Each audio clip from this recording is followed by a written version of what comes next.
ক্ষতিগ্রস্ত ব্যবসায়ীদের আর্থিক পুনর্বাসন ক্ষতিপূরণ ঘোষণা করতে হবে। দেশের ভাবমূর্তিটাকে কতটা নিচে নামিয়ে দিবে। বিদেশিরা যে রেমিটেন্স বন্ধ করে দিছিল, এখন ব্যবসায়ীরা যদি মাল আনা বন্ধ করে দেয়, অনেক ব্যবসায়ীর জীবনের একেবারে শেষ সম্বলটুকু, আগে যে একটা ব্যাটারি থাকলে সেই ব্যাটারিটা বের করে ফেলে। এই যে ফাইজলামি এয়ারপোর্টে আগুন লাগাতো, এটা এখন আর ডাল ভাত পানি হয়ে গেছে আমাদের দেশের জন্য। বাংলাদেশের চ্যাটারবাল এয়ারপোর্ট বলে কিছুদিন আগে কার্গো হ্যান্ডেলিং এর উপরে চ্যাটারবাল সার্টিফিকেট পাইছে। যখনই কোনো মানে বড় চুরির ব্যাপার থাকে তখন সে জায়গায় আগুন লাগে। দালাল, ভারতের দালাল কিছু ধরে নিয়ে আসবি, তোরা নিয়ে 1 টাকার মাল কিনলে 15 পয়সা ট্যাক্স দেই। এই ট্যাক্সের টাকা কই যায় সেটা বাইর কর তোরা। কেউ কেউ বইয়ের গহনা বা বাচ্চার স্কুলের টাকা দিয়ে ব্যবসা করে, মানে অর্ধেক পড়ছে, অর্ধেক তো তোরা সরাইছিস। কোটি কোটি টাকার মাল তোরা 2 টাকা বিক্রি করতে তোদের লাভ কেন? তোর টাকা না তো। ব্যবসায়ীরা কার্গোতে মাল রাখলে ইন্স্যুরেন্স রাখবেন, তার পণ্যের নথি, চালান ও রসিদ কপি অনলাইন ব্যাকআপ রাখবেন। এত জ্বলতেছে কি কারণে? তার কারণ আমরা হলো হকারদেরকে নিয়ে ব্যবসা করি, ছোট ছোট ব্যবসায়ীদেরকে নিয়ে ব্যবসা করি। এরকম 100 লোকের মাল ক্ষতিগ্রস্ত হয়েছে।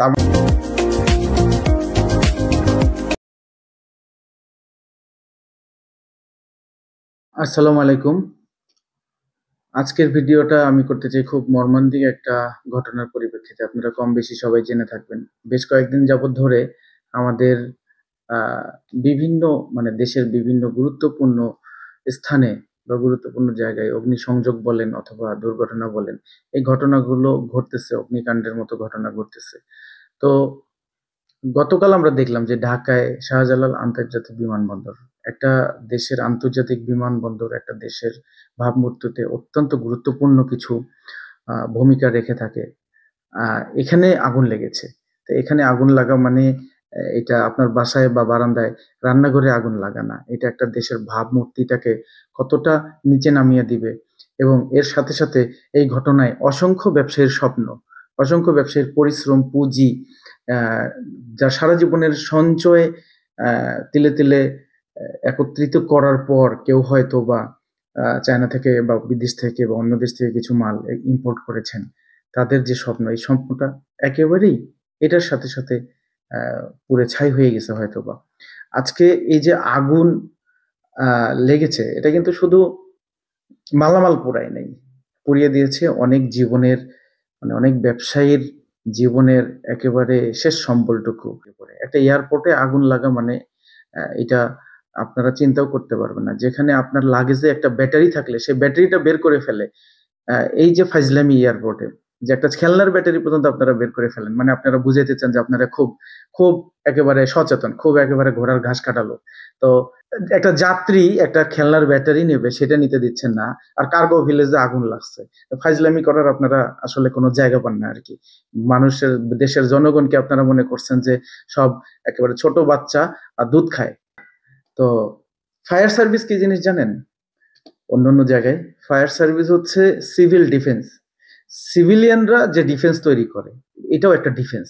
তো বাংলাদেশের ফায়ার সার্ভিস, এই কচুকাটা কোম্পানি, এটা যতক্ষণে যে কোনো জায়গায় যতবার দেখছি যে বাংলাদেশে কোথাও আগুন লাগছে, আগুন লাগা তো এটা এখন আর ডাল ভাত পানি হয়ে গেছে আমাদের দেশের জন্য। যতবার আগুন লাগছে, ইউনিটের বলে 37টা ইউনিট আছে, বিভিন্ন বাহিনী মিলে আগুন নিয়ন্ত্রণে যে সময় মানে লাগে নিয়ন্ত্রণে আনতে, তাতে মানুষ পুড়ে ছাই হয়ে যায়। মানুষের মানে তখন আর জীবনের কিছু থাকে না। এটা একটা প্রশ্নবিদ্ধ করার একটা ব্যাপার, তাই না? আমি কথা বলতে পারতেছি না, আমার শরীরে গা জ্বালা করতেছে আর কি। এইটা হচ্ছে আমাদের একটা দেশের একটা অবস্থা। দিন আগে কার্গো হ্যান্ডেলিং এর উপরে চ্যাটারবাল সার্টিফিকেট পাইছে। এই চ্যাটারবাল সার্টিফিকেট দিয়ে তোর কোন জায়গার দিবি, কোন জায়গার মধ্যে দিবি? এতগুলো লোকের মাল পড়ে গেছে, এতগুলো লোকের জীবন নষ্ট হবে। অধিকাংশ মাল কাদের ছিল? রপ্তানি ব্যবসায়ী, আমদানির জন্য প্রস্তুত, আমদানি হচ্ছে মাল, ট্যাক্সের জন্য ওয়েট করতেছে। একটা শেড পর্যন্ত নাই, বৃষ্টিতে ভিজে গেলে মাল, আমাদের মাল ভিজা অবস্থায় আছে, কার্টুনের মধ্যে অর্ধেক মাল থাকে না, চোর দিয়া ভর্তি। এখন আগুন লাগাইয়া মানে তোদের যেটা সুবিধা হয়েছে যে অর্ধেক চুরি করবি, অর্ধেক আগুনে পোড়া দেখাবি। তোরা হলো চোর, তোরা হলো বাটপার, তোরা হলো দেশটারে, তোরা কারা তোরা নিজেরা বুঝে নে। যখনই যখনই কোনো মানে বড় চুরির ব্যাপার থাকে তখন সে জায়গায় আগুন লাগে। ক্ষতির পরিমাণ এখনো আমরা জানি না, ক্ষতির পরিমাণ জানতে পারবো কয়েকদিন পরে। তার মধ্যে ওরা সময় পাবে, সময় পেয়ে লুকোচুরি করবে যে কোনো ক্ষতি হয়নি, তারপরে 2-4টা দালাল ধরে আনবে, যেগুলো দালাল ছিল, মানে পাকিস্তানি দালাল, ভারতের দালাল কিছু ধরে নিয়ে আসবি তোরা, নিয়ে আসার পর ওদেরকে দিয়ে বলা হবে যে না, ক্ষতিগ্রস্ত হয় নাই, এটা অভ্যন্তরীণ একটা ব্যাপার, সব সমাধান হয়ে গেছে। এখন কার্গো অথরিটির অব্যবস্থাপনা না সরকারের উদাসীনতায়, এই বালছাল আমরা বলবো না। এইরকম ঘটনা কি কারণে বারবার ঘটতেছে এটা সবাই দেখেন। আমরা এই দেশের জনগণ, আমরা জীবন বাজি রেখে এই দেশে বসবাস করতেছি। আমরা 1 টাকার মাল কিনলে 15 পয়সা ট্যাক্স দেই। এই ট্যাক্সের টাকা কই যায় সেটা বাইর করতোরা। বাংলাদেশের সবচেয়ে গুরুত্বপূর্ণ এয়ারপোর্টের যে ফায়ার সেফটি সিস্টেম, চ্যাটের বালরা মানধাতা আমলের একটা সিস্টেম নিয়ে রাখছে। আগুন লাগলে অ্যালার্ম কাজ করে না। অনেকে দেখছেন যে অনেকে ভিডিওতে যেটা দেখছেন ফায়ার অ্যালার্ম বলে সঠিকভাবে কাজ করেনি, তো বাল ফালাইতে ফায়ার অ্যালার্ম লাগাইছে। এয়ারপোর্ট হচ্ছে একটা মোস্ট ইম্পর্টেন্ট একটা জায়গা। এখানে এখানে একটা বিমানে একজন লোক উঠলে, বিমান যখন ফ্লাই করে একবার হলেও সব পাইলটরা আল্লাহর নাম নেয়। তুই বোঝস না এটা কোন জায়গা? এটা হলো আজরাইলের থেকে সবচেয়ে কাছাকাছি জায়গা। তুই যে মরবি, এই তোর মরণের 1 স্টেপ আগের জায়গা। এই জায়গায় কতটা সতর্ক হইতে হবে তোরা জানিস না? দমকল বাহিনী পৌঁছাইতে দেরি হয়েছে, দমকল বাহিনীর গোষ্ঠী কিলাই। কার্গো ভিলেজে পানির উৎস সীমিত ছিল, তো মদের উৎস তো সীমিত হয় না। মদ যে খাস তোরা, মাল যে খাস, মালখরের দলরা, মালখরের দেশ, তো মদের উৎস তো সীমিত থাকে না। পানি কম ছিল তার মানে মদ বেশি ছিল, মদ দিয়ে নিবাইতি। সরকারের পক্ষ থেকে প্রতিবারই তদন্ত কমিটি গঠন করা হয়। ফলাফল কি জানেন? এই এত বড় ঘোড়ার আন্ডা। তদন্ত কমিটি হবে, সুশীল সমাজ আছে এক ধরনের, সুশীল যে সরকারি আছে সেই সরকারেরই সুশীল আসে। এই সুশীল গুলা তারপর বলবে যে না এটা কোনো ব্যাপার না, তদন্ত কমিটি গঠন হচ্ছে, আমরা দেখতেছি।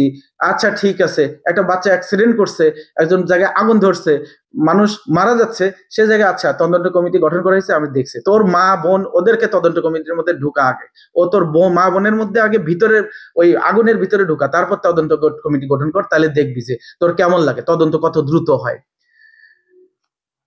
এই ধরনের আগুন আমরা গত কয়েক বছরে বিভিন্ন গুরুত্বপূর্ণ স্থাপনে দেখেছি, কিন্তু তদন্ত কমিটি করেই বাস সেখানেই সমাপ্ত, না আর কোনো কাজ নেই। প্রশাসন কি করতেছে, পরবর্তীতে কি কাজ করবে প্রশাসন, এই ব্যাপারে প্রশাসনের কোনো নড়াচড়া নাই, তাই না? নড়েচড়ে বসা উচিত না? বাংলাদেশে একজন ব্যবসায়ী ট্যাক্স দিয়ে মাল আনতেছে, তোদেরকে ট্যাক্স দেই, ওপেন ঘুষ খাস তোরা। তো আচ্ছা ঘুষের কথা না বললাম, তোরা তো টেবিলের তল দিয়ে খাস, তুই যে সরকারি আসুক তোরা ঘুষ খাস।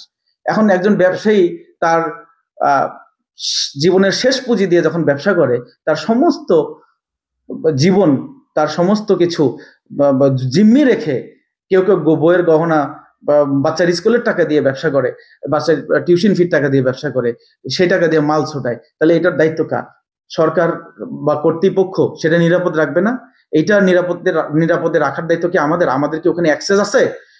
কি বাস্তবে দেখা যাচ্ছে সেই নিরাপত্তা নাই। তাহলে আমাদের অ্যাক্সেসটা কোন জায়গায়?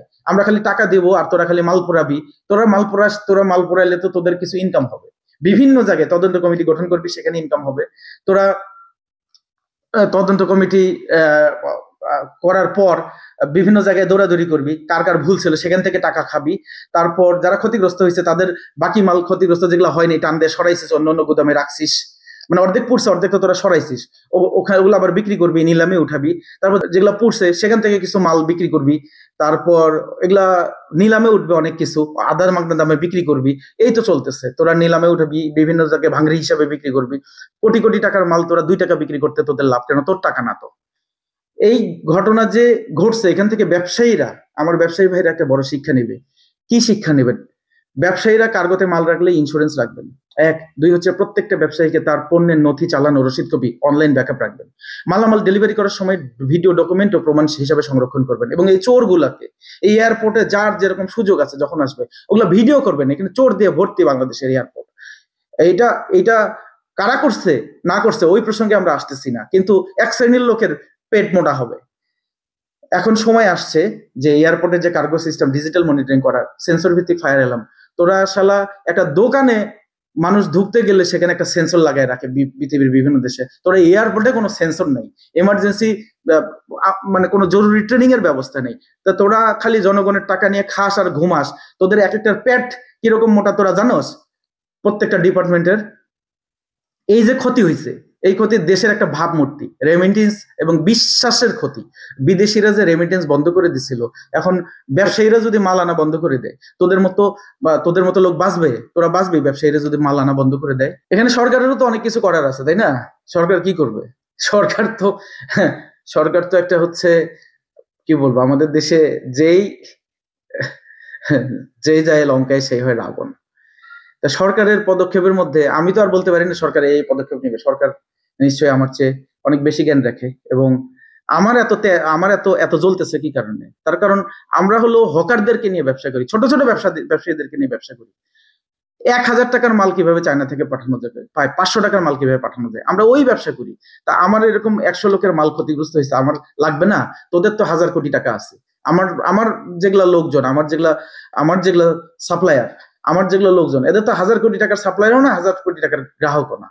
যাই হোক, নতুন প্রসঙ্গে আসি, মানে সরকারের প্রসঙ্গ। ক্ষতিগ্রস্ত ব্যবসায়ীদের আর্থিক পুনর্বাসন ক্ষতিপূরণ ঘোষণা করতে হবে। কার্গো ভিলেজে থাকা সব গুদামের ফায়ার সেফটি নিশ্চিত করতে হবে। ভবিষ্যতের জন্য আন্তর্জাতিক মানের ফায়ার সিস্টেম ও ইমার্জেন্সি প্রোটোকল প্রয়োগ করতে হবে, এবং এটা মেনটেন করার জন্য বাঙালি বাদ দিতে হবে, বিদেশি এক্সপার্ট দিয়ে এটা মেনটেন করতে হবে। যারা ক্ষতিগ্রস্ত তাদের জন্য সমবেদনা। একজন প্রবাসী হিসেবে আমি বুঝতে পারি যে ব্যবসার প্রতিটি পণ্যের পিছনে কত কষ্ট, ঘাম, পরিশ্রম আর কত টাকা সুদ। যা টাকা কামাই তাই সুদ দিয়ে শেষ করে দিই। এই আগুন আমাদের জন্য একটাই বার্তা দিয়েছে, আমাদের আরো সচেতন হতে হবে, সংগঠিত এবং দায়িত্বশীল হতে হবে। আমাদের সরকারের উচিত এই ঘটনা যেন আর না ঘটে। সেটা আপনি যে সরকারই হন, যে দলেরই হন না কেন, সেই নিশ্চয়তা আপনাদেরকে দিতে হবে। আগুন নিভে যেতে পারে, অবহেলা যদি না নেবে, এইগুলা অলস, চোর, বাটপার, দুর্নীতিবাজ, ঘুষখোর যদি এয়ারপোর্ট কেন প্রতিটা স্তর থেকে যদি আপনারা দূর না করতে পারেন, তাহলে এই ঘটনা বারংবার ঘটবে। তো চলুন আমরা সবাই মিলে মালখোর, দুর্নীতিবাজ, ঘুষখোর এবং অলস এগুলাকে দূর করি সমাজের প্রতিটি স্তর থেকে। আমার এই আন্দোলন মালখোরদের বিরুদ্ধে, দুর্নীতিবাজ, ঘুষখোরদের বিরুদ্ধে। নিরাপদ বিমানবন্দর, নিরাপদ ব্যবসা, নিরাপদ বাংলাদেশ, এরকম একটা ব্যবস্থা আমরা সবাই গড়ে ওঠানোর ব্যবস্থা করি। আল্লাহ সবাইকে হেফাজতে রাখুক। ধন্যবাদ সবাইকে।